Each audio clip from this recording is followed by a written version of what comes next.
함께 기도하시겠습니다. 언제나 우리를 사랑하시는 자비로우신 우리 아버지 하나님, 영원한 멸망 가운데 우리를 구원해 주시고 또 우리에게 새로운 소망과 생명과 은혜를 베풀어 주신 것을 감사를 드립니다. 무엇보다도 우리를 구원하셔서 하나님의 몸된 교회 가운데 두시고 주의 복음을 위해서 일할 수 있는 기회를 허락해 주시고 또 서로 사랑하며 위로하며 이 땅의 삶을 살아갈 수 있도록 인도해 주신 것 감사를 드립니다. 하나님께서 우리에게 맡기신 이 복음을 힘있게 전할 수 있도록 주님께서 우리의 마음속에 용기와 담대함을 허락해 주시옵소서. 예로부터 지금까지 하나님의 복음이 매이지 않았고 또 막히지 않았다는 사실을 우리가 알고 이 어려운 상황 속에서도 결코 낙심하지 않냐고 또 마음을 꺾지 않고 하나님의 복음을 전할 수 있도록 인도해 주시옵소서. 이제 내일부터 있을 대전도 집회에 하나님께서 예비하신 그 모든 영혼들을 보내주시고 또 구원받는 역사가 크게 일어나서 하나님께 영광이 되도록 주님께서 인도해 주시옵소서. 많은 어려운 상황임에도 불구하고 하나님께서 함께 해주셔서 우리의 모든 믿음을 잘 지켜주시고 오히려 성도들의 믿음이 하나님 앞에 올바로 설 수 있도록 주님께서 인도해 주시옵소서. 예수 그리스도 이름으로 기도드렸습니다. 아멘. 성경 시편 23편 찾겠습니다. 시편 23편 1절부터 제가 읽겠습니다. 구약성경 817페이지 시편 23편 1절부터 제가 읽겠습니다. 여호와는 나의 목자시니 내가 부족함이 없으리로다. 그가 나를 푸른 초장에 누이시며 쉴 만한 물가로 인도하시는도다. 내 영혼을 소생시키시고 자기 이름을 위하여 의의 길로 인도하시는도다. 내가 사망의 음침한 골짜기로 다닐지라도 해를 두려워하지 않을 것은 주께서 나와 함께 하심이라. 주의 지팡이와 막대기가 나를 안위하시나이다. 주께서 내 원수의 목전에서 내게 상을 베푸시고 기름으로 내 머리에 바르셨으니 내 잔이 넘치나이다. 나의 평생의 선하심과 인자하심이 정녕 나를 따르리니 내가 여호와의 집에 영원히 거하리로다. 그동안 평안하셨습니까? 어려운 시기에 믿음들 잘 지키고 계시리라고 믿고 있습니다. 자, 되게 어려운 시기인데요. 정말 그리스도인들이 서로 얼굴을 보는 것이 되게 이제 중요하다는 사실을 이제 아마 이런 기간에 아마 더욱더 절실하게 깨달았을 거라고 생각을 합니다. 사실 그리스도인들이 이제 말씀을 듣고 그 말씀 속에서 형제 자매들의 얼굴을 보고 함께 교제해야만 그 말씀이 마음에 박히게 돼 있는데 계속 아무리 유튜브 말씀을 많이 듣고 아무리 영상으로 말씀을 많이 들어도 형제 자매님들을 이렇게 볼 수 없다는 이런 상황이 돼버리면 정말 우리 각자의 어떤 믿음 지키기가 힘들 거라고 생각을 합니다. 그래서 점점점 이제 믿음에서 흐트러질 수도 있는 그런 상황인데 이제 더욱더 이럴 때일수록 믿음을 잘 지켜내고 하나님 앞에 올바로 섰으면 좋겠습니다. 초대교회 때부터 지금까지 복음이 매이거나 막히거나 한 적이 한 번도 없었습니다. 어떤 상황에서도 복음은 전파됐습니다. 사도 바울이 감옥에 갇혔을 때 오히려 형제들이 겁없이 복음을 전했던 내용 아시죠? 지도자가 감옥에 갇혔으면 되게 겁나서 복음을 못 전할 건데 더 겁없이 이제 복음을 전했습니다. 사도 바울도 마찬가지입니다. 사도 바울도 예루살렘으로 올라가면은 뻔히 고통당할 줄 알면서도 올라가서 로마로 옮겨가서 그래서 감옥에 갇혔습니다. 만약에 사도 바울한테 그런 로마 감옥에 갇히는 일이 없었다면 어떻게 사도 바울 같은 평민이 가이사의 집에 복음을 전하겠습니까? 어떻게 시위대에 복음을 전하겠습니까? 그러니까 하나님의 섭리는 반드시 있는 겁니다. 만약에 어떤 힘든 상황이 있고 개인적으로 힘든 상황이 있고 교회적으로 힘든 상황이 있고 또 교회 전체가 복음을 전하지 못한 이상한 상황, 요즘 같은 상황이 이제 됐다고 할지라도 그 속에는 하나님의 섭리가 반드시 있습니다. 그리고 우리에게 하나님께서는 알려주실 겁니다. 복음은 매이지 않았다. 오히려 복음을 막아버린 것은 하나님의 마음이 아니라 우리 마음이 또 아닐까 싶습니다. 어떨 때는 두려움으로, 코로나에 대한 두려움으로, 어떨 때는 핑계로. 그렇죠? 그래서 복음을 스스로 막아버리지 않는가라는 그런 생각도 듭니다. 그래서 절대 매이지 않고 정말 하나님의 복음은 절대 매이지 않기 때문에 그 복음을 전하는 그런 임무를 받은 우리가 낙담하지 않고 힘있게 전하면 반드시 하나님께서는 붙여주실 영혼을 예비해 놓고 계실 거라고 생각을 합니다. 자랑은 아닌데요.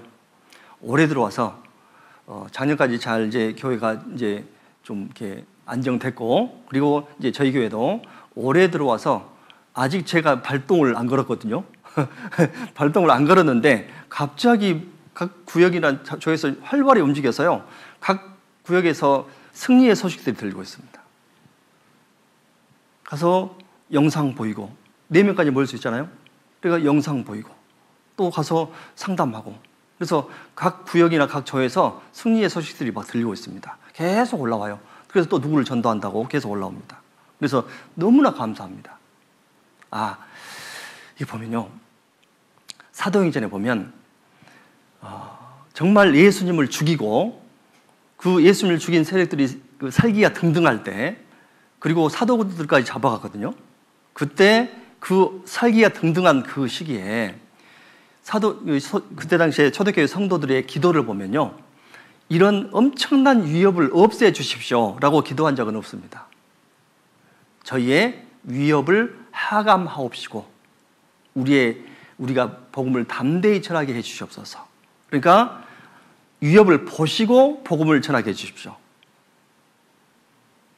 그 위협을 없애달라는 그런 기도를 안 했다니까요. 그러니까 지금 상황도 마찬가지입니다. 지금 이런 상황도 하나님께서 허락하신 상황이라고 믿고 이런 상황에서 힘을 내서 복음을 전하는 것은 중요한 일이라고 할 수 있습니다. 그래서 이런 상황을 인정하고 이제 더욱더 힘을 내시면 좋겠다 싶습니다. 사실 이제 그리스도인이 구원을 받고 나서 아주 평안한 삶을 살면 좋은데 평안한 삶을 살지 못할 때가 많이 있습니다. 목자가 양을 이제 인도할 때 어떨 때는 쉴만한 물가로 푸른 초장으로 인도해서 정말 평안할 때도 있지만 양이 각기 또 제 길로 갑니다. 그래서 잃어버린 양 한 마리가 있잖아요. 각기 제 길로 간 양이 있잖아요. 그래서 사망의 음침한 골짜기로 또 들어갑니다. 그때 또 목자는 가서 건져냅니다. 양 99마리를 놓고 가서 건져내죠. 그렇죠? 그리고 또 이 양이 쭉 살아가다가 그 자기들 속에서 싸우기도 하고 다투기도 해요. 양은 참 이상한 동물인데요. 한 그룹이 있는데, 양의 그룹이 있는데 두 마리가 싸우거나 다투거나 막 머리를 박고 그러잖아요. 그러면 그날 저녁에 그 양무리 전체가 잠을 이루지 못합니다. 참 묘해요, 양이.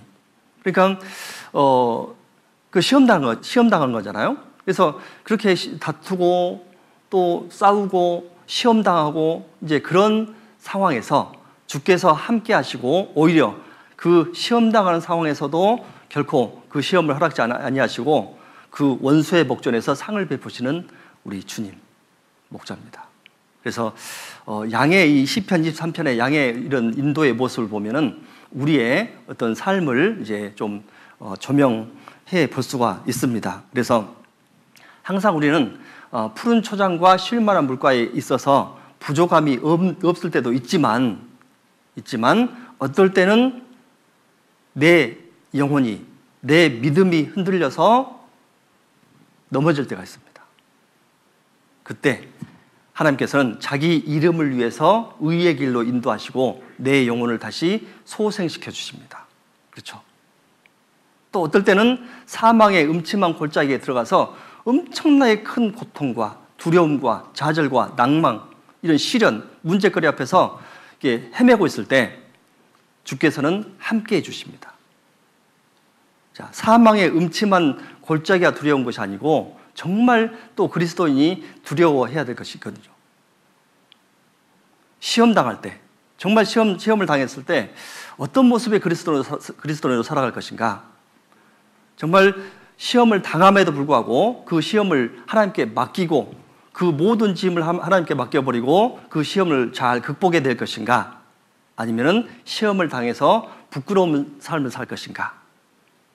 네. 정말 주님의 은혜로 또다시 원수의 목전에서 상을 베푸시는 그 은혜를 다시 얻을 것인가? 이런 문제들은 아주 큰 문제라고 할 수가 있습니다. 그래서 이제 오늘은요, 그리스도 안에서 흔들리지 않는 삶, 또 정말 두려워해야 될 것이 무엇인지, 또 어떻게 해야 부끄럽지 않는 삶을 살 것인가, 어떻게 하나님의 선하심과 인자하심이 정령 항상 따르게 할 것인가에 대해서 좀 생각해 보도록 하겠습니다. 사실 인생의 모습은 흔들리는 담 같다고 이제 표현을 했잖아요. 구원을 이제 받았다고 할지라도 사실은 인생에 사는 모습을 보면요, 항상 마음이 이렇게 흔들리죠. 어떠세요? 여기 계신 우리 정읍교회 형제 자매님들은 아주 그 믿음이 견고하고 항상 주 안에 서 있기 때문에 어떤 풍파에도 어떤 일에도 흔들림이 없이 꼿꼿이 서 계십니까? 바람이 부는데 안 흔들리면 부러져요. 흔들리는 것은 당연합니다. 네? 흔들리지 않는 신앙이 없습니다. 오늘 말씀을 듣고 또 교제를 통해서 정말 내 믿음을 정말 세워야 되겠다 하지만 그날 저녁에 바로 시험 받으면 또 흔들려요. 그게 사람의 마음, 갈대 같은 이제 마음입니다. 그래서 어떻게 하면 흔들리지 않을까? 이 다윗은 양을 쳤죠. 다윗이 사울 앞에 나가기 전에 인생의 고통은요, 고난은 양치는 거였습니다. 형들은 다 놀고 있는데 혼자 말째 하나가 양치고 있었잖아요. 양친 거예요. 평소 일상생활에서 양치는 거였어요. 근데 사울 앞에 나가서 수금을 타고 골리앗 앞에 설 때까지는요, 정말 삶이 즐겁고 행복했을 겁니다. 근데 골리앗을 물리치고 왔더니 그때부터 사울의 핍박이 시작됩니다. 이스라엘의 왕이 됐을 때는 또 시험을 받았습니다. 넘어졌습니다. 압살롬의 반역이 있었잖아요. 그러니까 이 다윗의 일생을 쭉 보면은요, 즐거울 때보다 힘들 때가 훨씬 많았습니다. 훨씬 많았어요. 그 힘든 상황에서, 정말 일생의 힘든 상황에서 계속해서 다윗은 정말 주옥 같은 시를 계속 지어냈습니다. 자, 그래서 정말 우리의 삶이라는 것은, 구원받은 삶이라는 것은요, 결코 녹록지 않다는 것, 언제든지 시험받을 수 있고 언제든지 사망의 음침한 골짜기에 들어갈 수도 있다는 것. 노아의 대홍수 때 보세요. 노아의 방주 안에 들어간 노아의 8 식구는 평안했을까요? 어땠을까요? 심판은 피했지만 그 안에서 어땠을까요? 그 안에서 그 많은 동물들 밥 줘야 되죠. 네? 녹록지 않았어요. 그 안의 삶이란 것이 결코 간단치가 않았습니다. 그러니까 똑같습니다. 우리가 똑같은 모습이에요. 이스라엘 민족이 출애굽해서 광야 40년의 모습 보십시오. 녹록지가 않았잖아요. 그런 거예요. 마찬가지로 구원받은 그리스도인들이 하나님 앞에 서기 전까지는 아주 힘든 삶이 또 도사리고 있습니다. 자, 그 안에서 우리는 우리의 믿음이 결코 흔들리지 않도록 하는 것이 중요합니다. 그래서 정말 내 영혼을 소생시킬 정도로 또 흔들리는 삶, 그런 삶을 살 수가 있다는 거죠. 네? 하나님이 내 영혼을 소생시켜서 하나님의 이름을 위해서 의의 길로 인도할 정도로 흔들릴 때가 있다는 거 아니에요? 네. 그래서 우리는 어떻게 해야 흔들리지 않는 삶을 살아갈 것인가? 좀 보겠습니다. 시편 62편 보시겠습니다.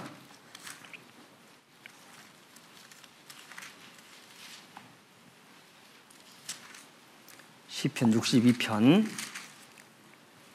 1절에 보시겠습니다. 1절. 나의 영혼이 잠잠히 하나님만 바라며 나의 구원이 그에게서 나는도다. 오직 저만 나의 반석이시오 나의 구원이시오 나의 산성이시니 내가 크게 요동치 아니하리로다. 그렇죠? 자, 나의 영혼이, 나의 전 인격이, 나의 영과 혼과 몸이 잠잠히 하나님만 바라며, 자, 하나님이 나의 구원이시오 나의 반석이시오 나의 산성이시기 때문에 내가 요동치 아니하리로가 아니라요, 크게 요동치 아니하리로다. 그렇죠? 그러니까 정말 하나님이 나의 구원이시고 반석이시고 피난처시고 요새시라면, 그래서 잠잠히 하나님만 바라보는 사람이라면 크게 요동치 않을 거다. 이걸 말씀하고 있잖아요. 그래서 요동하다는 것은 흔들리다, 실족하다, 움직이다 이런 뜻이잖아요. 그래서 정말 하나님 앞에서 내가 하나님만이 나의 피난처라는 것을 안다면 우리는 나의 흔들리지 않는 믿음을 소유할 수가 있습니다. 그래서 하나님은요, 우리 모든 문제의 해결책이라는 것을 먼저 아셔야 됩니다. 생각해 보세요. 어떤 일이, 어떤 것이 내 문제를 해결해 주던가요? 구원받은 그리스도인들이 어떤 그 경로를 통해서 문제를 해결받을까요? 비록 사람이 내 문제를 해결해 준 것 같지만은 하나님께서 보내신 분이잖아요. 네? 그런 거예요. 그래서 어떤 일에도 잠잠히 하나님만 바라는 것. 잠잠히. 정말요. 신앙생활 하다 보면은 정말 힘든 일이 많죠. 지금도 힘든 상황이잖아요. 이렇게 외적인 힘든 상황도 있지만은요, 가정적인 힘든 상황들, 내 마음의 힘든 상황들, 이런 모든 힘든 상황들, 내 마음이 크게 흔들리는 그런 힘든 상황들 속에서 마음을 안정시키고 잠잠히 하나님만 바라는 그 모습. 나의 구원이 저에게서 나는도다. 그랬죠. 또 보겠습니다. 5절 보시겠습니다. 5절, 62편 5절. 나의 영혼아 잠잠히 하나님만 바라라. 대저 나의 소망이 저로 조차 나는도다. 오직 저만 나의 반석이시오 나의 구원이시오 나의 산성이시니 내가 요동치 아니하리로다. 크게가 빠졌죠. 왜? 소망을 하나님께 뒀습니다. 나의 구원이 저에게서 나는도다 했을 때는 크게 요동치 않겠다고 했는데, 이제는 소망을 하나님께 뒀더니 이제 요동치 않겠다. 자, 보세요. 신앙생활을 하면서 흔들릴 수 있습니다. 잠시 흔들릴 수가 있겠지만은 크게 요동치 않고 요동하지 않는 것. 그 유일한 해결책은 하나님이시다. 자, 하나님이 왜 하나님일까요? 아브라함의 하나님, 야곱의 하나님, 이삭의 하나님. 그 하나님이 나의 하나님입니다. 하나님. 왜 나의 하나님일까요?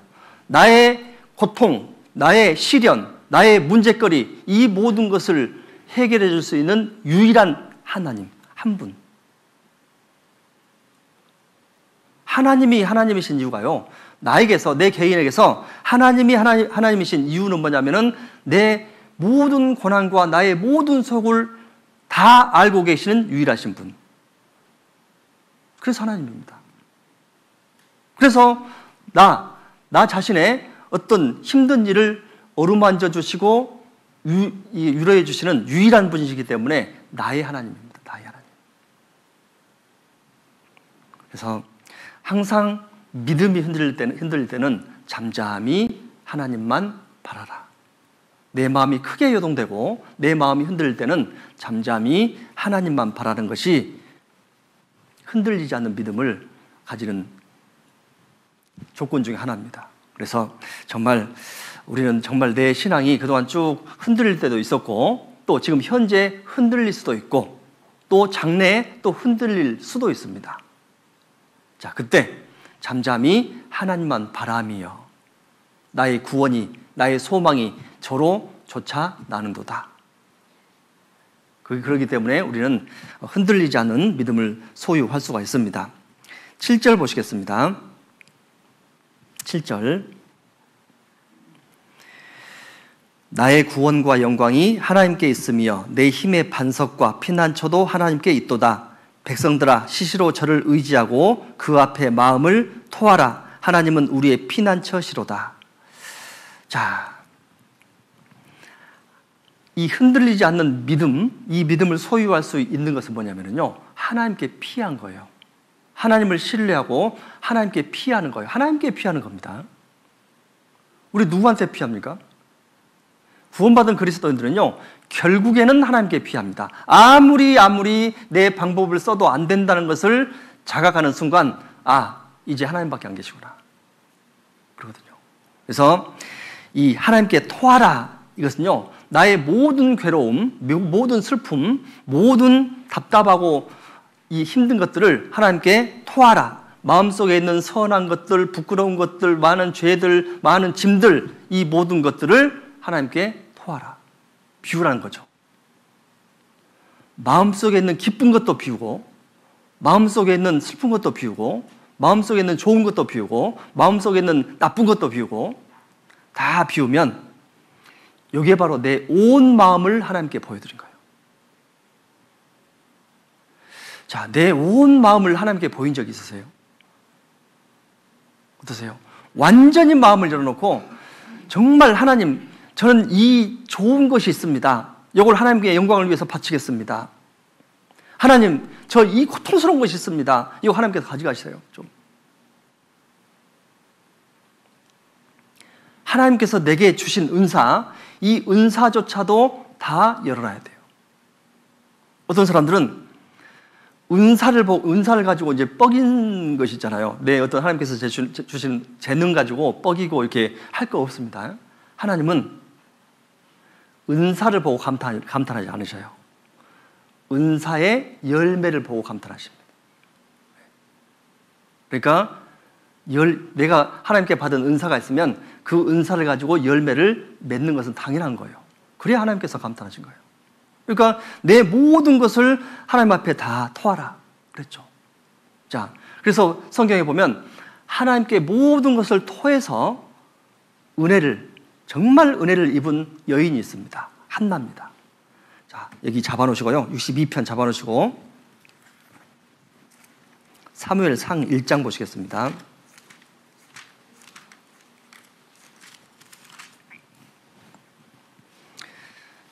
사무엘상 1장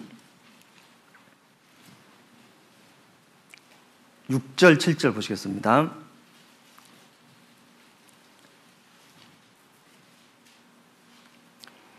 여호와께서 그로 성태치 못하게 하심으로 그 대적 분인나가 그를 심히 격동하여 번민케 하더라. 매년에 한나가 여호와의 집에 올라갈 때마다 남편이 그같이 하매 분인나가 그를 격동시키므로 그가 울고 먹지 아니하니 그랬죠. 그러니까 이 한나는 아이가 없었잖아요. 다시요. 아이가 없었어요. 그런데 둘째 부인 분인나가 아이가 있어요. 그러니까 계속 첫째 부인인 한나를 이제 핍박을 해요. 격동을 시켜요. 그러니까 이제 남편은 또 더 그런 부인을 위해서, 한나를 위해서 더 잘해줘요. 근데 생각해 보세요. 남편이 그렇게 잘해준 것이 위로가 될까요? 안 될까요? 안 돼요. 왜? 둘째 부인 얻어버렸잖아요. 그렇잖아요. 그러니까 안 되는 거예요. 그래서 이 한나는 남편을 통해서도 위로를 받지 못하고 그래서 하나님 앞에 나갑니다. 1장 10절에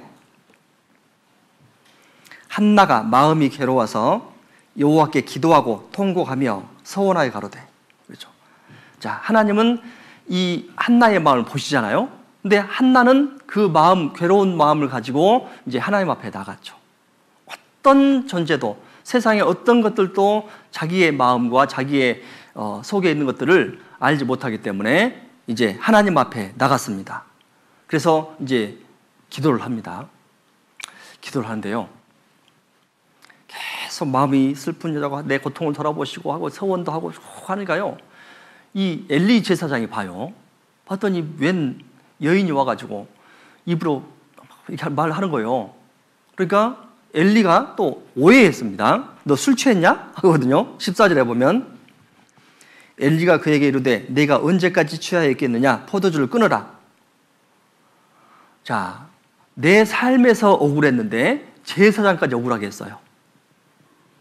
만약 여러분 그러면 어떻겠습니까? 내 삶이 고통스러워 죽겠는데 교회 와서 어떤 조장님이나 봉사장님이나 어머니 회장님이나 또 목사님이나 이런 분들이 오해해요. 그러면 교제에 붙어 있으실래요? 떠나실래요? 한나는 틀렸다니까요. 한나는요, 자기에 있는 것을 엘리한테 그대로 이야기했습니다. 16절에 15절에 한나가 대답하여 가로되 나의 주여 그렇지 아니하니이다. 나는 마음이 슬픈 여자라.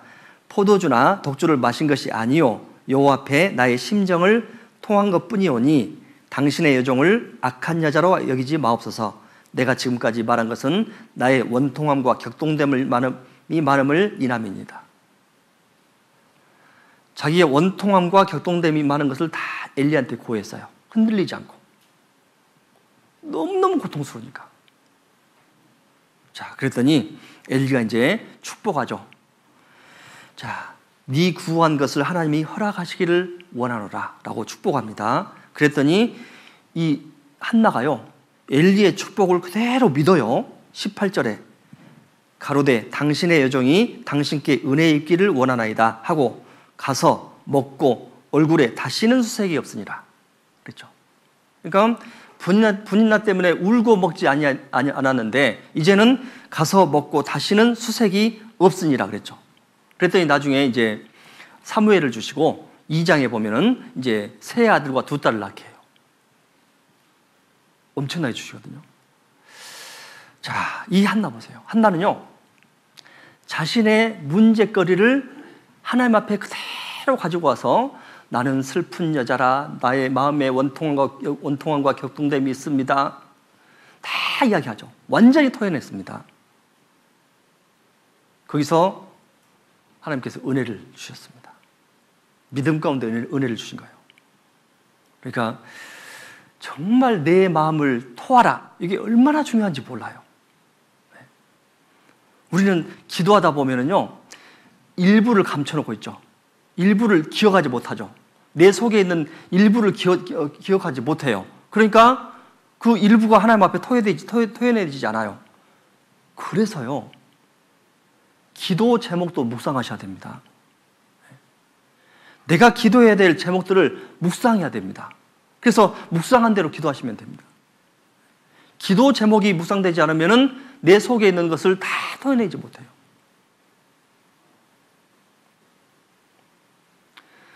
간절히 원하면 그 기도 제목이 묵상이 되겠죠. 자, 그런데요, 한나는 이랬는데 또 한 사람의 여인이 있죠. 그 앞에 룻기 보겠습니다. 룻기 1장 1절에 보겠습니다. 1장 1절에 사사들의 치리하던 때에 그 땅에 흉년이 드니라. 유다 베들레헴에 한 사람이 그 아내와 두 아들을 데리고 모압 지방에 가서 우거하였는데 그 사람의 이름은 엘리멜렉이요 그 아내 이름은 나오미요 그 두 아들의 이름은 말론과 기련이니 유다 베들레헴 에브라 사람이더라. 그들이 모압 지방에 들어가서 거기 유하더니 나오미의 남편 엘리멜렉이 죽고 나오미와 그 두 아들이 남았으며 그들은 모압 여자 중에서 아내를 취하였는데 하나의 이름은 오르바요 하나의 이름은 루시더라. 거기 거한 지 10년쯤에 말론과 기련 두 사람이 다 죽고 그 여인은 두 아들과 남편의 뒤에 남았더라. 자, 한나와 전혀 다른 이제 모형의 이제 여인이 여기 나옵니다. 나오미입니다. 자, 엘리멜렉이라는 사람이 베들레헴에 있었는데 이 사람이 이제 그 땅에 흉년이 든 것을 보고요, 기근이 든 것을 보고 이제 피했어요. 모압 지방으로 피했죠. 자, 피하는 과정을 보면은요, 정말 먹을 것이 없었던 것이 아닙니다. 이 사람들이 먹을 것이 없었던 것이 아닙니다. 1장 21절에 보면 내가 풍족하게 나갔더니 그랬죠. 풍족하게. 이게 풍족했어요. 일단 풍족했어요. 일단 먹을 것도 있었고 풍족했거든요. 그러니까 풍족했는데 기근이 드네. 흉년이 드네. 아, 피해가야 되겠다. 큰일 났다. 앞으로 못 먹고 살겠다 하고 피한 거예요. 피했는데 처음에는 잠깐 우거하러 갔습니다. 우거하다는 말은요, 잠깐 있다 오겠다 그 말이거든요. 되게 그러죠. 우리가 잠깐 고3 잠깐 공부하고 뭐 고1 때 대학 들어가면 열심히 하지 뭐 잠깐이에요. 이 잠깐 내 마음이 시험받는 순간 신앙에 큰 문제가 생기게 되어 있습니다. 신앙은 항상 동일해 일정해야 됩니다. 그래서 이제 잠깐 가려고 했는데 10년 동안 있었잖아요. 10년 동안. 근데 문제는요. 잠깐 있으려고 하는데 엘리멜렉이 죽고 두 아들도 죽어버렸어요. 자, 보세요. 문제 앞에 이 나오미의 집안은요. 문제 앞에서 문제의 본질을 보지 못했습니다. 한나는 문제의 본질을 봤어요.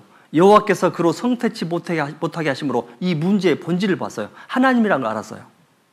그래서 하나님 앞에 나갔잖아요. 근데 이 사람들은 이 나오미의 집안은 문제의 본질이 뭔지를 보지 않고 겉에 있는 문제만 본 거예요.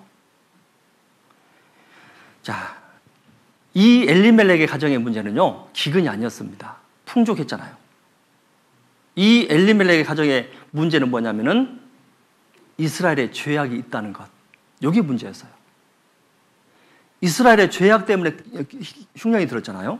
이게 문제의 본질이었는데 그 문제의 본질을 보지 못하고 그냥 떠났어요. 그러니까 이제 문제는요, 떠났는데 이 결정한 배경이 뭐냐면은 영적인 것은 하나도 없어요. 이 엘리멜렉 집안이요, 영적인 것을 고려하지 않았습니다. 전혀 고려하지 않았습니다. 단지 육신적인 것을 채우기 위해서, 육신적인 필요를 채우기 위해서 여러 가지 결정을 했던 거예요. 육신적인 눈이 밝아지면 문제의 본질을 보지 못합니다. 그래서 이 사람들은 하나님 말씀에 순종하는 대신에 좀 안락하게 살자 이렇게 생각했던 거예요. 자, 그래서 이 잘못 선택한 문제의 본질을 보지 못하고 잘못 선택한 이 모든 것이 이제 아들한테 나타났죠.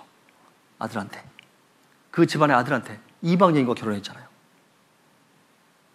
자, 이방 여인과 결혼해서 거기 10년 동안 살았어요. 만약에 6절에 있는 것처럼 6절에 그가 모압 지방에 있어서 여호와께서 자기 백성을 권고하사 그들에게 양식을 주셨다함을 들었으므로 하나님께서 권고하지 않았다면요, 이 나오미 집안은 아마 이방 사람 됐을 거예요.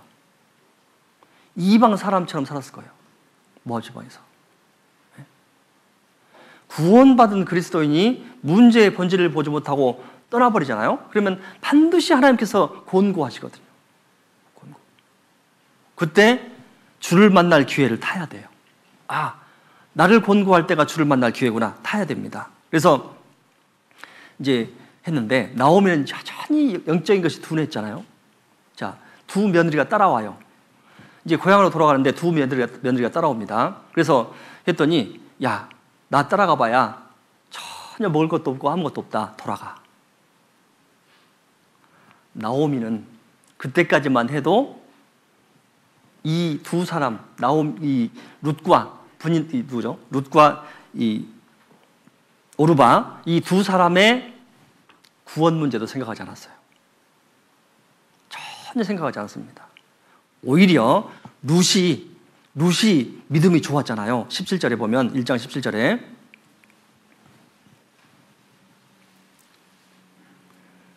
어머니께서 죽으시는 곳에서 나로 죽어 거기 장사될 것이라. 만일 내가 죽는 일 외에 어머니와 떠나면 여호와께서 내게 벌을 내리시고 더 내리시기를 원하나이다. 하나님에 대한 신앙이 룻이 있었다니까요.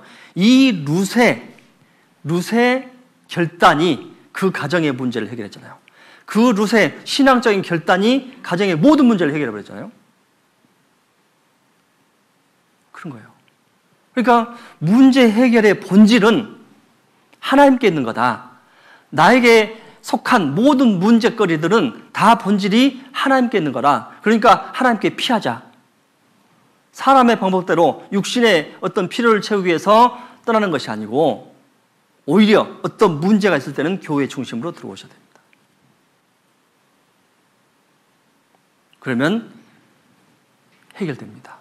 그래서 흔들리지 않으려면요, 항상 교회 중심으로, 신앙의 중심으로 여호와께 피하라. 네. 또 보겠습니다. 시편 16편 보시겠습니다.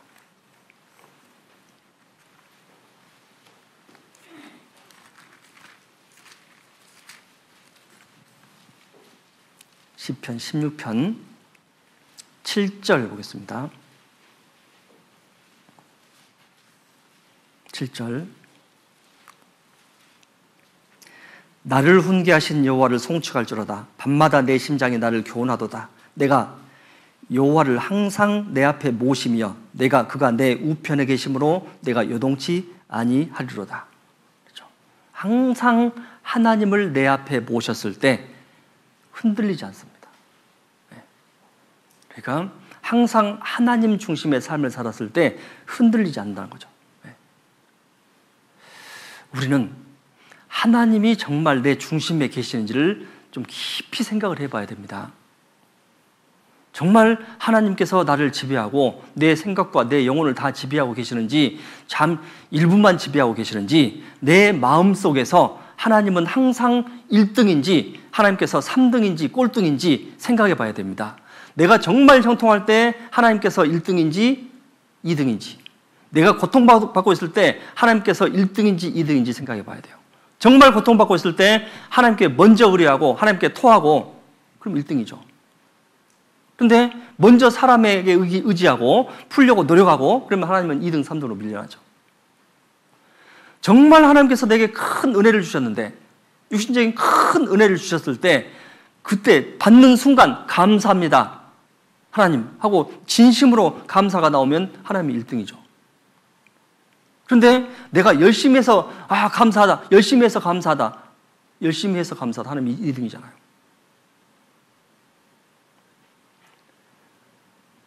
정말 하나님이 내 중심에 계시고 정말 주님이 내 삶의 주님인지, 구원자이신 구세주라는 것은 내가 믿고 있는데 정말 주님이 내 삶에서 주님인지를 한번 생각해 봐야 됩니다. 자, 그래서 정말 중요한 것이 하나님이 중심으로 사는 겁니다. 그래야 흔들리지 않습니다. 내 마음에 하나님께서 중심에 딱 잡고 계시잖아요. 그러면 요동치 않습니다. 시편 112편 보겠습니다.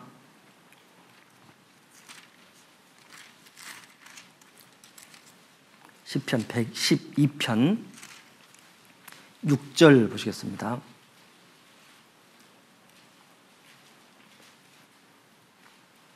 6절. 저가 영영이 요동치 아니하며 의인은 영원히 기념하게 되리로다 그랬죠.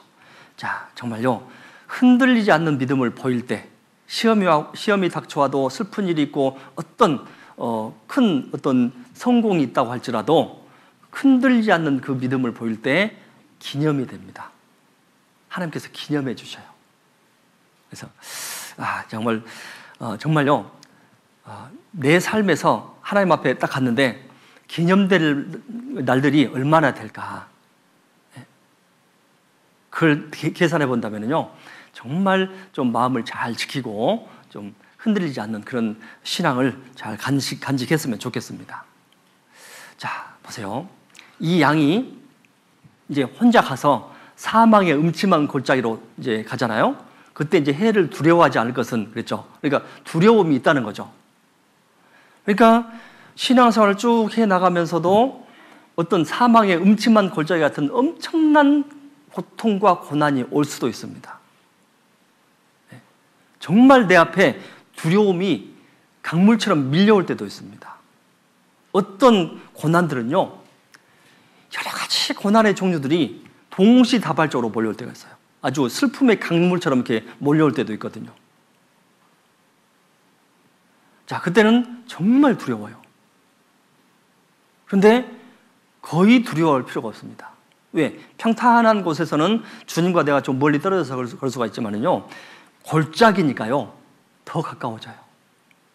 사망의 음침한 골짜기는 더 주님과 함께 하니까 더 가까워질 수가 있습니다. 그러니까 두려울 거 없어요.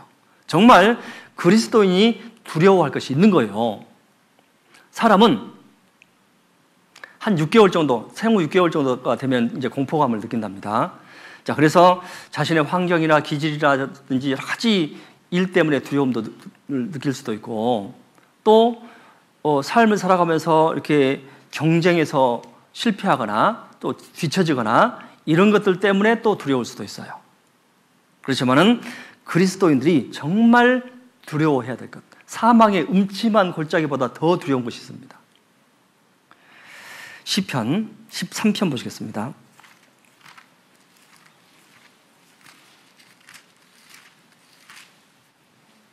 시편 13편 3절입니다.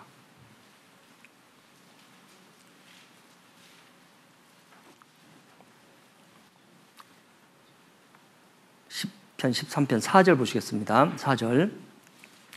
두렵건대 내가 사망의 잠을 잘까 하오며 두렵건대 나의 원수가 이르기를 내가 저를 이기었다 할까 하오며 그랬죠. 그러니까 정말 그리스도인들이 내 인생의 고난보다도 더 두려워할 것이 뭐냐면은 그 고난과 여러 가지 문제거리들 때문에 사망의 잠을 자버리는, 이게 정말 두려운 거다.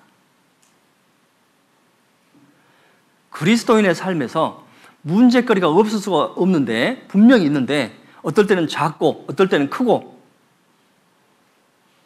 그런 걸 통해서 하나님께서는 나를 시험하시고 연단하시고 그러는데, 그 문제거리들 앞에서 마음이 흔들리고 믿음이 요동돼서 사망의 잠을 자는 것, 이게 가장 두려운 거다. 자, 어떠세요? 어떨 때는 잠잘 때도 있긴 있지만, 어떠세요? 어제 주무셨어요? 어제 잘 주무셨죠? 지금 코로나 기간이 되니까요, 좀 잘 주무신 것 같더라고요. 그래서 정말 제가요, 그 줌이라든지 또 이제 좀 대면해서 좀 어머니 모임이나 좀 하면요, 정말 제가 그랬습니다. 저희 자매님들한테 정말 그리스도인으로서 정말 빛을 내고 사시네요. 정말 왜 이렇게 달덩이가 됐어요?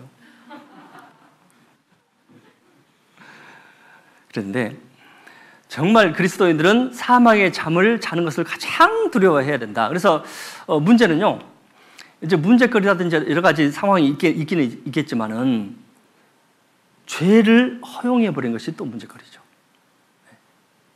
죄를 허용한 순간 사망의 잠으로 이제 들어가는 거잖아요. 그래서 죄를 허용하면 영적인 생활이 나태해져요. 요즘 학생들이 영적인 생활이 나태해지잖아요. 그래서 어제 대학부 오리엔테이션을 이제 늦게나마 했거든요. 그러면서 학생들은 쭉 이제 대학부가 15명 정도 되는데요, 쭉 좀 깨워냈습니다. 그러니까 죄를 허용하면 영적인 생활이 나태해지고, 영적인 생활이 나태해지면은 영적인 준비를 하지 않아요. 오랜만에 대면해서 이렇게 말씀을 듣고 대면해서 교제하는 일이 있으면 정말 오랜만에 하기 때문에 가슴이 두근두근하고 나오잖아요. 대부분 그러시죠? 에이, 좀 주저앉지. 또 나가네. 좀 오래 좀 가지 마. 그러세요? 대부분이 정말 가슴 아주 두근두근 하면서 나와요. 야, 드디어 보는구나. 그래서 이제 나오셨습니다. 그러니까 이게 영적인 준비를 하는 거예요. 내일은 교회 가는 날, 영적인 준비를 하는 거잖아요. 근데 내일 교회 가는 날이라는 영적인 준비가 귀찮잖아요. 그러면 진짜 신앙에 문제가 있는 거예요. 진짜 내 신앙이 문제가 돼버렸다는 이야기예요. 그래서 성경 곳곳에 깨어라, 깨어있으라, 잠자는 가운데서 깨어 일어나라, 계속 깨라는 이야기야. 깨라. 네? 왜? 잠자면 안 되니까. 그래서 이 그리스도인들이 정말 두려워해야 될 것이 뭐냐면요, 수면제 먹고 몽롱해진 상태 같은 그런 잠. 어떠세요? 몽롱하시면 안 됩니다. 어떠세요? 좀 혼수 상태에 빠지면 안 계시죠? 사망의 잠을 두려워해야 되고, 4절 보시겠습니다. 4절 13편 4절. 두렵건대 나의 원수가 이르기를 내가 저를 이기었다 할까 하오며 내가 요동될 때 나의 대적이 기뻐할까 하노라. 정말 두려워해야 될 것이 뭐냐면, 내가 믿음이 흔들릴 때, 내가 믿음이 흔들리면 사단이 기뻐하는 그 모습을 생각해 보십시오. 원수들이 기뻐하는 모습을 한번 생각해 보십시오. 내 신앙의 실패가 진행되고 있을 때 사단의 모습을 한번 생각해 보십시오. 얼마나 손뼉치고 기뻐할까요? 교회가 분열되고 흔들리고 문제가 있을 때 사단의 모습을 한번 상상해 보십시오. 얼마나 손뼉치고 좋아할까요? 억울하지 않으십니까? 그 생각하면 억울해요. 그러니까요, 교회가 하나 되게 하기 위해서 정말 노력해야 됩니다. 힘써 지켜야 됩니다. 내 마음에 문제가 있더라도 교회의 유익을 위해서 내 마음을 끊는 것이 신앙생활이잖아요. 한나가 도대체 왜 그렇게 하나님 앞에 나가서 자기의 온 마음을 토했을까? 사무엘상 2장에 그 답이 있습니다. 한나는 하나님을 아는 지식이 풍부했습니다. 한나의 노래를 보면요, 이 하나님을 아는 지식이 풍부해서 하나님이 어떤 분이라는 것을 잘 알았습니다. 그러니까 그런 분 앞에 나간 거예요. 믿음이 깊어진다는 것은 뭐 신앙 활동이 깊어진 것이 아니라요, 믿음이 깊어진다는 것은 하나님이 어떤 분이라는 것을 체험하는 거예요. 하나님이 크신 분이다. 하나님은 자비가 풍부하신 분이다. 하나님은 오래 참으신 사랑을 갖고 계시다. 이런 것에 대해서 내 자신이 체험하는 거예요. 그게 점점 알아가지는 거예요. 그게 믿음이 깊어진 겁니다. 그래서 이 내 자신이 원수의 조롱거리가 되면 안 됩니다. 아론이 이스라엘 백성들 때문에 우상을 만들었잖아요. 우상을 만들었는데 이 모세가 와서 봤어요. 백성이 방자했잖아요. 그래서 아론이 그들을 방자하게 하여 원수에게 조롱거리가 되게 하였느니라. 내 삶이 흔들리고 무너질 때 원수의 조롱거리가 된다니까요. 내 주위에 있는 사람들은 뭐라 할까요? 내 주위에 있는 사람들은 열심히 하더니 갑자기 푹 꺼져서 이렇게 한숨만 쉬고 얼굴 어둡게 다니면은요, 그럴 줄 알았다고 그럴 거 아니에요. 이 정읍은 좁은 지역입니다. 좁은 지역이죠. 그리스도인이 밝게 웃어야 돼요. 구원받지 못한 사람 앞에는 절대 어두우면 안 되는 거예요. 내 속에 있는 하나님께서 두신 기쁨 있잖아요. 근본적인 기쁨. 요거 생각하고 웃는 거예요. 기뻐하는 거예요. 나의 어려운 것들을 구원받지 못한 부모님한테 다 드러나서 이 복음 막아버리고.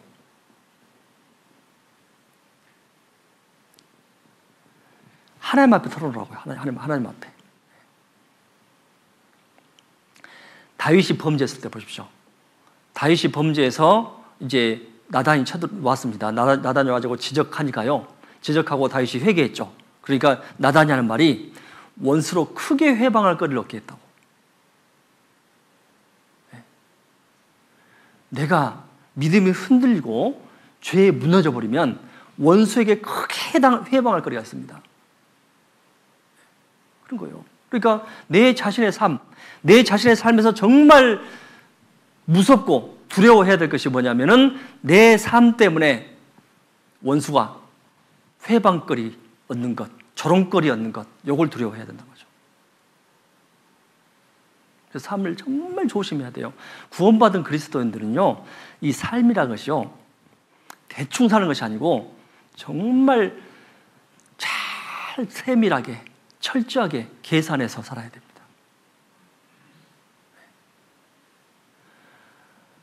교회에서 이렇게 서로 교제할 때도 참 그 경건한 말이 오가야 되고요. 이 농담으로 교회가 움직이잖아요. 그러면 교회 완전히 망해버립니다. 아무 역사가 안 일어나게 되어 있습니다. 그래서 정말 교회는 경건하고 좋은 말이 넘치고 또 이 좋은 말이 넘쳐서 세상으로 나가고 그런 거예요. 믿음이 강한 자는 믿음이 약한 자의 연약함을 담당하고 자기를 기쁘게 하지 아니할 것이라 그랬죠. 믿음에 강한 자는 믿음의 연약한 자의 약점을 담당하고 자기를 기쁘게 하지 않아야 돼요. 또 믿음이 강한 자는 이웃에게 덕을 세워야 돼요. 네? 교회는 교회 안에 믿음의 강한 자와 믿음의 연약한 자가 있고 교회 밖에는 이웃이 있습니다.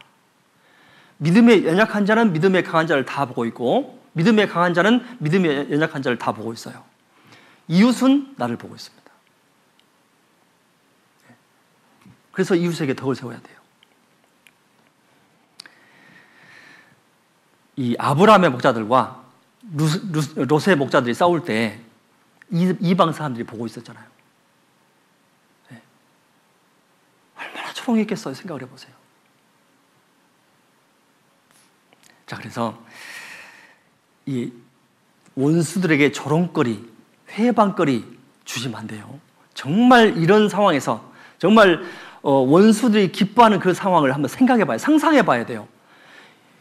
정말 구원받지 못한 사람들이 나의 잘못된 모습을 보고 기뻐하고 좋아하고 그럴 줄 알았다고 이렇게 손뼉치고 노래하고 좋아하는 그 모습 상상해 보셔야 됩니다. 사단이 영적인 세계에서 나를 보고 내 삶을 보고 손뼉치는 모습을 상상해 봐야 됩니다. 코로나 때문에 복음을 전하지 못하는 교회들 있으면 사단이 얼마나 좋아하겠습니까? 그거 상상해 보셔야 됩니다. 아, 전염병이 복음을 막을 수 있는 거구나. 사단한테 빌미 줘보는 거잖아요. 그 분하고 억울합니다. 저희 원래 1월 11일부터 집회를 하기로 했는데 1월 3일에 연장됐잖아요. 얼마나 분한지, 얼마나 억울한지, 얼마나 우울한지. 그래서 우울증 걸릴 뻔했습니다. 진짜 그랬어요. 그러니까 너무너무 분하더라고요. 이 사단이 집회를 못하게 되니까 손뼉치는 그 모습을 상상해 봤더니요, 너무 억울한 거예요. 분한 거예요. 그래서 2월 1일 날 또 하기로 했습니다. 옮겼어요. 자, 그래서 그리스도인이 두려워야 될 두 번째는 바로 내가 흔들림으로써 원수가 기뻐하는 것. 이거 좀 두려워해야 됩니다. 13편 1절 보시겠습니다. 1절 여호와여 어느 때까지니까 나를 영영히 잊으시나이까 주의 얼굴을 나에게서 언제까지 숨기시겠나이까. 정말 그리스도인이 또 하나 두려워해야 될 것이 뭐냐면은 하나님이 내게서 얼굴을 숨겨버렸을 때, 마치 하나님께서 내 곁에 안 계신 것처럼 느껴질 때, 하나님께서 나를 통해서 역사하지 않는 것으로 느껴질 때, 이게 제일 두려운 거예요. 사실은 사도 바울조차도 내가 내 몸을 쳐 복종케 하는 것이 뭐였죠? 내가 이 도를 전파한 후에 도리어 버림이 될까 두려워하노라 그랬죠. 하나님께 쓰임받지 못하고 하나님께서 내게서 얼굴을 숨겨버린 것으로 느껴질 때 그걸 가장 두려워해야 됩니다. 정말 두려운 상황이잖아요. 생각해보세요. 여러분한테 성경 뺏어버리면 어떻게 하시겠어요? 만약에 우리한테서 믿음 누가 뺏어가 버리고요, 구원 뺏어가 버리고 은혜 뺏어가 버리고 형제자매 뺏어가 버리고 성경 뺏어가 버리면 사시겠어요? 내 곁에서 형제자매 다 뺏어갔습니다. 사시겠습니까? 혹시 나는 삽니다. 없어도 되지 뭐, 나는 삽니다. 그런 분들은요, 손 들어주세요. 제가 저기 아프리카 소말리아로 저 교회 없는 데로 보내드릴게요. 한번 살아보셔야 돼요. 형제자매 없는 데서 한번 살아보셔야 돼요. 그것이 얼마나 고통스러운 일인지. 그래서 하나님께서 내 삶에서 보이지 않는 그런 상황들, 다윗은요, 고통 중에서도 가장 두려운 것이 뭐였냐면 하나님께서 내게 숨기신 것을 가장 두려워했습니다. 그래서 계속해서 언제까지 얼굴을 숨기시겠나이까? 라고 계속 시편에 나오잖아요. 욥도 마찬가지죠. 욥이 고통스러운 것은 뭐냐면요, 욥은 자기는 잘 살았잖아요. 정말 순전하고 정직하고 하나님을 경외하면서 악에서 떠난 사람이었는데, 이 욥이 잘 살았는데 갑자기 큰 일 당했잖아요. 큰 일을 당했는데 친구들은 와서 또 이게 지적하잖아요. 그러니까요, 욥이 고통스러운 것은 도대체 하나님께서 무슨 뜻이 있는지를 알 수가 없는 거예요. 이 땅에서는 나는 잘 살았는데 하늘에서는 회의가 열렸잖아요. 회의가. 도대체 하늘에서 무슨 회의가 열렸는지를 모르는 거예요. 그리고 친구들이 와서 계속해서 이렇게 공박하고 이렇게 지적하고 책망하는데, 죄 때문에 했다고 책망하는데 하나님이 침묵하신 거예요. 욥이 두려운 것은 하나님의 침묵이었습니다. 친구들 말이 맞나? 욥기 38장에서 하나님이 등장하니까요, 욥이 입을 막아버렸습니다. 그렇죠? 모든 문제가 풀렸습니다. 정말 우리의 삶에서 하나님께서 침묵했다고 느끼는 순간, 그 순간이 가장 두려운 상황이기 때문에 하나님께서 나에게 기회를 주실 때, 주를 만날 기회를 주실 때, 그때 찾아야 돼요. 주님을 만날 기회는 우리 순간순간 지나간 거 다 아시죠? 순간순간 지나갑니다. 그 다 아시죠? 그 그리스 로마 신화의 카이로스라는 그 기회의 신 아시죠? 모양이 벌거벗었고 앞에 머리가 있고 뒤에 머리는 없고 그리고 발에는 날개가 달렸습니다. 벌거벗은 이유는 사람들 눈에 잘 띄게 하기 위해서, 앞에 머리가 있는 것은 빨리 오면 잡기 위해서, 뒤에 머리가 없는 것은 지나가면 못 잡는 거, 날개가 있는 것은, 발에 날개가 있는 것은 그냥 기회라는 것은 순식간에 지나간다는 거, 그런 거예요. 그러면 생각해 보세요. 하나님께서 나에게 주신 주를 만날 기회는 우리 모든 순간순간에 있습니다. 찬양의 순간에, 슬픔의 순간에, 고통의 순간에, 기쁨의 순간에, 모든 순간순간 주를 만날 기회가 있습니다. 그 기회는 순식간에 지나갑니다. 마치 아가서에서 술람미 여인이 내가 옷을 벗고 누웠으니 어떻게 문을 열어주냐? 그랬잖아요. 와가지고요, 솔로몬이 와가지고 문을 두드리니까 내가 옷을 벗고 누웠으니 어떻게 누워주냐 하고 잠시 주저하다가 문을 열어줬더니 신랑은 이미 가고 없네. 그렇죠. 주를 만날 기회는 매 순간 주어지지만 매 순간 빠르게 지나갑니다. 우리는 민감해야 돼요. 예민해야 됩니다. 주를 만날 기회에 대해서 예민해야 됩니다. 자, 하나님은요, 보시죠. 하나님, 저에게 용기를 주십시오. 하나님, 저에게 두려움을 없애 주십시오. 하나님, 부부관계가 좋게 해 주십시오. 하면은 갑자기 막 사랑 줘버리고 용기 줘버리고 막 그럴까요? 아니에요. 부부관계가 좋게 될, 사랑하게 될 기회를 허락하십니다. 용기를 가질 기회를 허락하십니다. 그 환경을 주셔요. 그때 잡아야 된다는 거예요. 그때. 자, 그래서 하나님은 기회만 허락하시지 직접 주시진 않는다는 것 아셔야 됩니다. 그래서 하나님을 만날 기회가 있으면 반드시 잡으셔야 된다는 것. 그래서 우리가 두려워해야 될 것은 이 하나님께서 이제 얼굴을 숨기실 때, 안 보이실 때, 그때를 이제 두려워해야 됩니다. 또 하나 두려워해야 될 것은요, 시간이 없으니까 안 찾는데요, 하나님의 불꽃 같은 눈도 두려워해야 되죠. 어떠세요? 하나님은 눈이 불꽃 같다고 계시록에 이제 이렇게 표현되어 있잖아요. 그러면 불꽃 같은 눈으로 내 마음을 다 보고 계시잖아요. 내 모든 상태를 다 보고 계시잖아요. 두려우세요? 안 두려우세요? 자, 간단해요. 하나님의 눈도 불꽃 같지만 성도들의 눈도 불꽃 같습니다. 조금만 잘못해도 판단해요, 안 해요? 성도가 성도한테 요구하는 것은 하나님의 수준의 것을 요구합니다. 자기는 그렇게 살지 못하면서. 그렇잖아요. 그러니까 간단해요. 성도들의 눈도 불꽃 같고 하나님의 눈은 정말 불꽃 같아요. 그게 두려워해야 됩니다. 시편 139편에 정말 내 모든 행위를 감찰하시고 앉고 일어서시면 다 보시고 내가 어디로 가든지, 바다로 가든지 음부 끝에 가든지 모두 하나님께서 계시잖아요.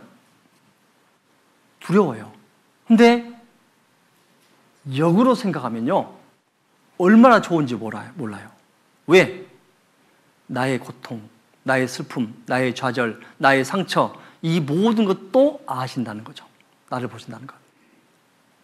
하나님의 불꽃 같은 눈은요, 나의 고통까지도, 문제거리도 다 보십니다. 삶을 잘못 살았을 때 불꽃 같은 눈이 두려운 것이지, 삶을 잘 살고 있으면 두렵지가 않습니다. 그래서 하나님은 정말 우리의 머리털까지 다 세신 분이기 때문에 우리가 정말 추구해야 될 것이 뭐냐면 하나님과 나 자신의 관계가 정말 중요합니다. 정말 하나님 앞에 내 믿음이 순수한 것이 중요한 거예요. 서로 형제 자매들끼리 서로 이렇게 사랑하고 교제하고 이것도 중요하지만 정말 중요한 것은 순수한 믿음입니다. 순수해야 됩니다. 그게 우선이에요. 잠언 5장 보겠습니다.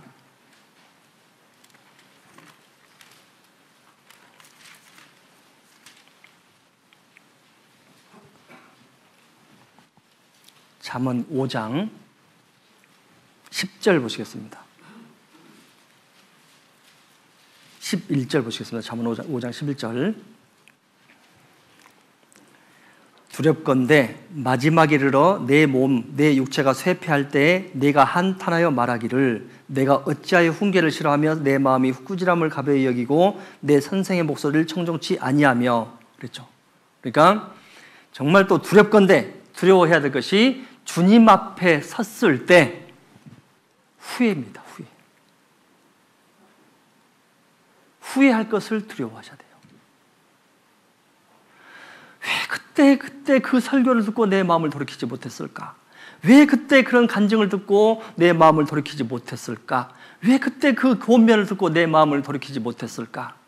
후회가 밀려고 옵니다. 자, 주님 만났을 때를 항상 생각해 보셔야 됩니다. 주님을 만났을 때 나는 어떤 모습일까? 그거 상상해 보십시오. 주님 만났을 때 내 믿음의 깊이는 어느 정도일까? 하나님께서 인정하신 내 믿음의 깊이는 도대체 어느 정도일까? 정말 천국에서 둘러 앉아서 교제한다면 나는 주님이 인도자이신 그 교제 가운데서 어떤 간증을 할 수 있을까? 이 생에 살았을 때의 간증을 만약에 한다면 어떤 간증을 나는 할 수 있을까? 자, 생각해 보세요. 그때 다니엘도 간증하고 다윗도 간증하고 에레미야도 간증하고 다 뭐 엘리야도 간증하고 다 이렇게 간증하는데 어떠세요? 지금처럼 지금 우리 간증하면 뭐 하죠? 되게 연말에 간증하면 어떤 간증하죠? 저는 못 살았어요. 내년에 잘 살게요. 주님 앞에 간증할 때 그런 간증할 거예요? 아니잖아요. 천국에서 간증할 때 그런 간증은 아니잖아요. 네? 다윗이 간증할 때 사울한테 피해서 어떻게 믿음을 지켰는지 사울을 죽일 수 있는 기회가 있었을 때 옷자락만 뱄을 때 그 심정 어땠는지 그거 간증할 거 아니에요? 엘리야 간증할 때 불병거 타고 올라갈 때 그거 간증할 거 아니에요? 그 기분. 다니엘 간증할 때 사자굴에 들어갔을 때 두렵지 않았고 주께서 함께 하셨다는 그거 간증할 거 아니에요? 그럼 나는요. 내가 시험당하고 내가 고통당할 때 저는 이렇게 해서 하나님을 의지하고 흔들리지 않았습니다. 이 간증이 나와야 되지 않겠습니까? 정말요. 상상해야 돼요. 신앙은요. 상상력이 풍부해야 되거든요. 그래서 하나님 앞에서 섰을 때 그 모습을 한번 생각해 보면 후회스럽지 않는 삶을 살아가셔야 됩니다.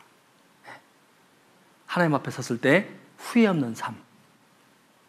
자, 그걸 좀 이제 후회를 두려워했으면 좋겠습니다. 그래서 정말 그리스도인이 두려워해야 될 것은 사망의 잠.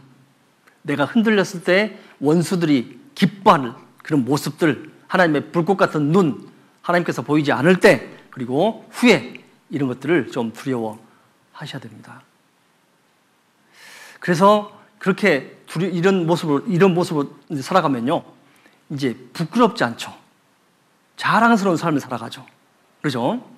주께서 내 원수의 목전에서 상을 베푸신 자랑스러운 삶, 네? 그 삶을 살아가는 거잖아요. 자, 주께서 내 원수의 목전에서 상을 베푼다는 것은요, 정말 시험을 당할 때 안 부끄러운 일을 한 거예요. 부끄럽지 않은 삶을 산 거예요. 그래서 이 마귀 생각해 보십시오. 예수님을 죽였습니다. 예수님을 죽였는데 갑자기 부활하셔서 제자들을 모아서 저반을 같이 먹네요. 그때 마귀의 표정을 한번 생각해 보세요. 황망할 거예요. 아주 황당할 겁니다. 그러니까 우리가 부끄럽지 않은 삶을 살아가면요, 여러 시험을 이겨내고 부끄럽지 않은 삶을 살아가면 마귀가 황망할 거예요. 황망할 거예요. 그래서 요한 1서 2장 보시겠습니다. 요한 1서 2장 28절입니다. 요한 1서 2장 28절. 자녀들아 이제 그 안에 거하라. 이는 주께서 나타나신 바 되면 그의 강림하실 때 우리로 담대함을 얻어 그 앞에서 부끄럽지 않게 하려 함이라. 주님께서 강림하실 때, 재림하실 때 부끄럽지 않는 것. 저희 교회 앞에 소나무가 있거든요. 쫙 오셔본 분들 아실 거예요. 소나무가 쫙 있는데요, 소나무 숲이 있습니다. 소나무 숲을 볼 때, 매일 볼 때, 멋있다, 소나무 꿋꿋하다, 매일 그렇게 생각할까요? 전혀 있네, 송지 날리네, 귀찮네 하면서 그럴 거 아니에요. 그런데 이번에 눈이 왔을 때, 눈이 눈보라가 쫙 몰아치는데요, 꿋꿋이 서 있는 소나무를 봤습니다. 그거 보고요, 새삼 봤어요. 저런 눈보라, 세찬 눈보라 속에서도 꿋꿋하게 서 있는, 푸르름을 간직하고 꿋꿋하게 서 있는 소나무. 우리의 옛날 우리네 선비정신이구나 생각을 했거든요. 자, 그래서 정말 어떤 때 보이는 그런 것, 새삼 보이는 것이 있잖아요. 새삼 보이는 것. 마찬가지로요, 우리의 신앙도 부끄럽지 않게 새삼 보이는 신앙을 보여야 돼요. 그래서 다니엘 같은 경우 보면요, 다니엘은요, 왕의 진미를 먹지 않기 위해서 뜻을 정했죠. 뜻을 정하고 안 먹었어요. 환관장한테 구했습니다. 나 10일 동안 채식만 할게요. 그리고 왕의 진미를 먹은 저 소년들과 비교해 주세요. 그렇죠? 그래서 채식만 먹었습니다. 그런데 훨씬 얼굴이 더 윤택해요. 하나님께서 그렇게 하신 거잖아요. 뜻을 정해서 믿음의 행동으로 옮기니까 하나님께서 그렇게 해주신 거잖아요. 그죠? 믿음이라는 것은요, 반드시 행동이 필요합니다. 믿음의 결단 뒤에는 행동까지도 필요해요. 이스라엘이 홍해 앞에 섰을 때 울부짖었죠. 그랬더니 모세는 가만히 서서 여호와께서 너희를 어떻게 구원하신가 보라 라고 했지만, 하나님께서는 그 다음 절에 바로 하신 말씀이, 너희는 어찌하여 울부짖고 있느냐, 이스라엘로 앞으로 나가게 하고. 기도했으면 나가야 돼요. 믿음의 행동이 필요하다는 거죠. 기도하고 행동했더니 역사가 일어났습니다. 요단도 마찬가지입니다. 요단도 세차게 흐르는 요단 모맥을 거두는 시기에 제사장들이 언약궤를 메고 먼저 발을 담그니까 갈라졌죠. 믿음의 역사는 믿음의 행동이 있을 때입니다. 결단만이 아니에요. 그래서 이 다니엘이라든지 이 다니엘의 세 친구는요, 결코 하나님 앞에 부끄럽지 않았을 거라고 생각을 합니다. 왜? 여러 가지 시험과 여러 가지 믿음의 도전 앞에서 든든히 섰기 때문에. 그래서 부끄럽지 않는 삶을 사는 것은 주 안에서 든든히 서는 것. 그래서 주님 오실 때 부끄럽지 않는 겁니다. 자, 마태복음 25장 보시겠습니다. 마태복음 25장 21절에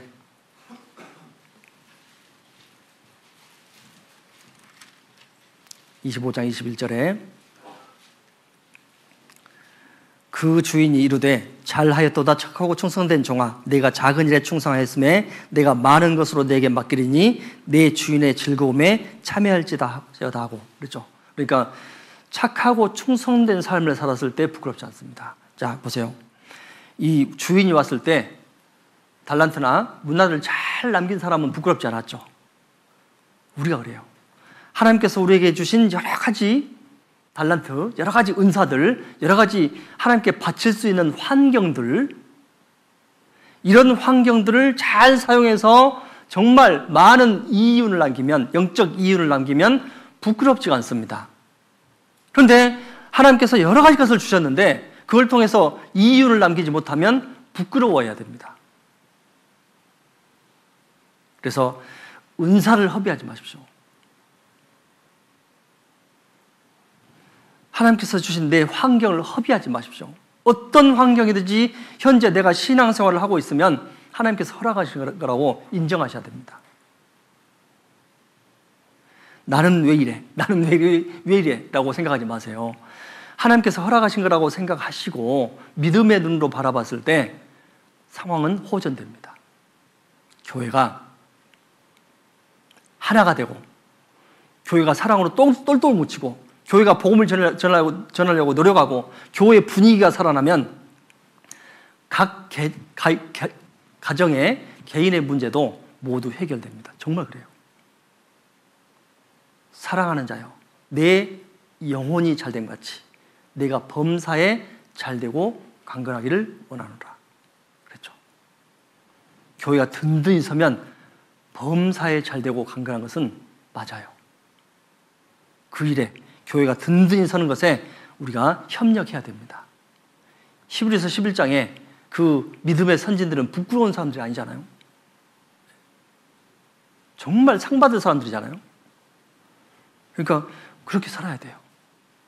정말 주님 앞에서 부끄럽지 않는 삶, 주님 앞에서 부끄럽지 않게 빛 가운데서 사셔야 됩니다. 빛. 우리는 어둠의 권세에서 건져내진 사람들이기 때문에 빛 가운데서 사셔야 돼요. 빛 가운데서.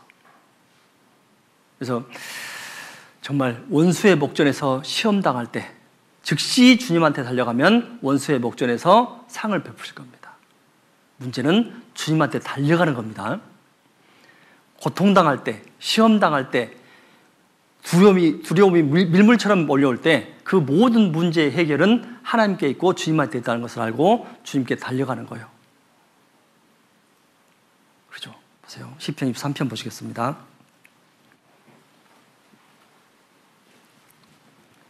시편 23편 6절 보시겠습니다.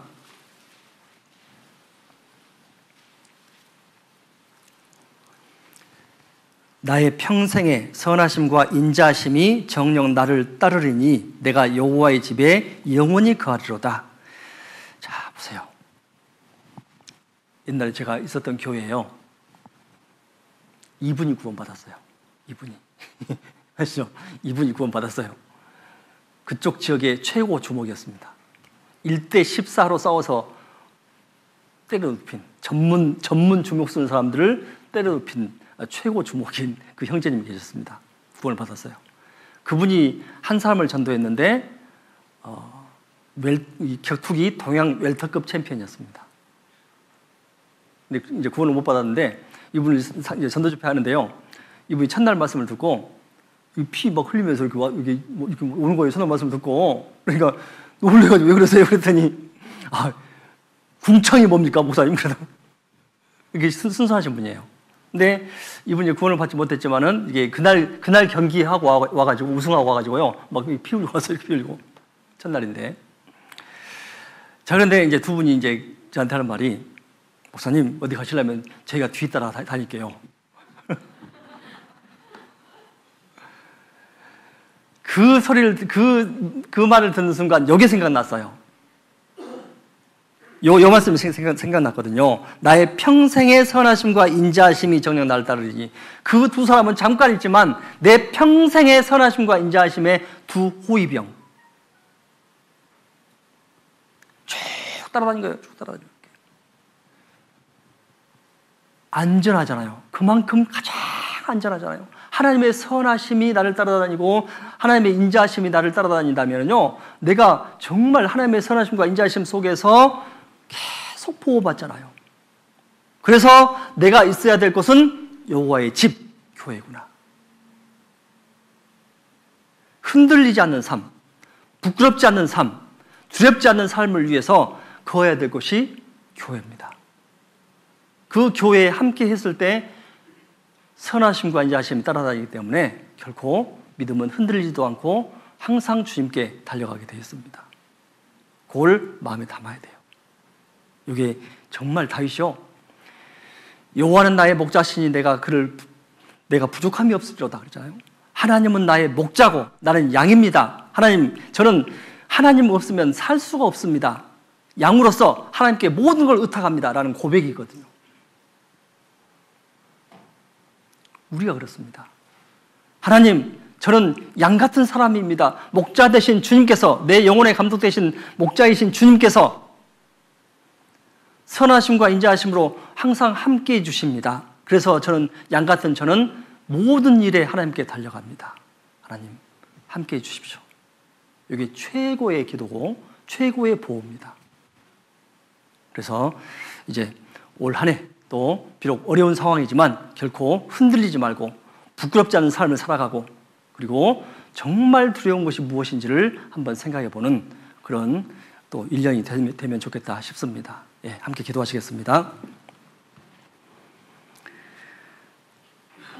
자비로우신 우리 아버지 하나님, 하나님께서 다윗을 통해서 우리에게 아름다운 노래를 선물하셨고 그 노래를 통해서 우리는 많은 교훈을 받고 있습니다.